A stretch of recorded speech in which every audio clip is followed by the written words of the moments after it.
বুঝলেন? দেখেছেন ফিল্মটা? শতরঞ্জ কি খিলাড়ি।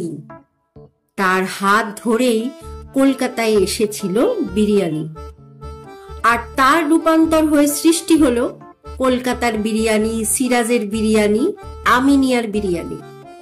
আপনার আমার প্রাণের আরাম, মনের শান্তি।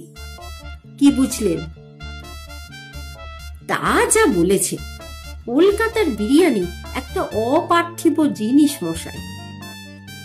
ঠিক মতো বানালে তবেই।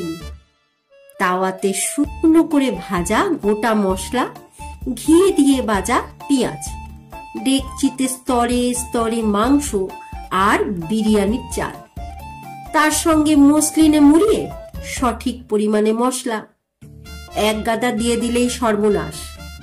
সঙ্গে কেওড়ার জল আর এক ফোঁটা মিষ্টি আতর। আহা আহা, যেন সে তারে সুর। সিরাজের মতো কিন্তু কারুন নয়, বলুন? না না, সেটা অন্যায় কথা। আমিনিয়া, যেখানে এক সময় মোহনবাগান, ইস্ট বেঙ্গলের ফুটবলারদের ভিড় থাকতো, ওদের আমিনিয়া স্পেশালটা দারুণ।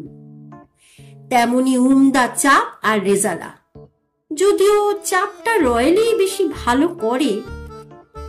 রয়্যালের বিরিয়ানিও তো খুব ভালো। তা ভালো, তবে আমি সিরাজ আর আমিনিয়ার স্ট্যান্ডার্ডে ফেলবো না মশাই। তার বদলে বরং রেহমানিয়া বেশি ভালো ছিল। আর অ্যাম্বারের নার্গিস বিরিয়ানি অন্য ঘরানা, সব হতে আলাদা মধু। এমনকি ওদের সিস্টেম কনসেপ্ট সাগরের থেকেও আলাদা। সুনীল, সমরেশ বসু, শঙ্কর, বিমল মিত্রদের মাঝখানে যেন এক পিস কমল কুমার মজুমদার। এর সঙ্গে শেষ পাতের ফিরনি। সেজন্য তো আবার আমিনিয়াতে ফিরে যেতে হবে ভাই।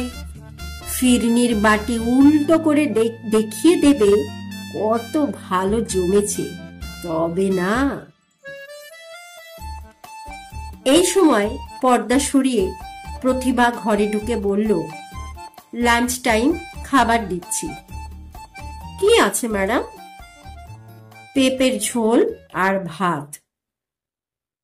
প্রতিভা পেছন ফিরতেই প্রকাশবাবু বললেন, ওই মাগির মাথায় ঢেলে দিতে হয় পেঁপের ঝোল।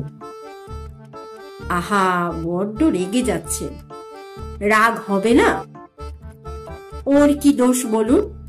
গল ব্লাডার অপারেশন করবার 5 দিনের মাথায় কি বিরিয়ানি দেবে নাকি? তাছাড়া বিরিয়ানি কোনো হাসপাতালেরই পথ্য হিসাবে দেওয়া হয় না। কলমে পাঠ্যপ্রতিম গুহনিয়তি গল্প পাঠে আমি অর্পিতা। আমার গল্প পাঠ যদি ভালো লাগে তাহলে আমার চ্যানেলটিকে সাবস্ক্রাইব করে আমার পাশে থাকার অনুরোধ রইল, যাতে এমন নতুন নতুন সুন্দর সুন্দর গল্প নিয়ে আমি আপনাদের সামনে হাজির হতে পারি। আজকের মতো বিদায়। ভালো থাকবেন সকলে। ধন্যবাদ।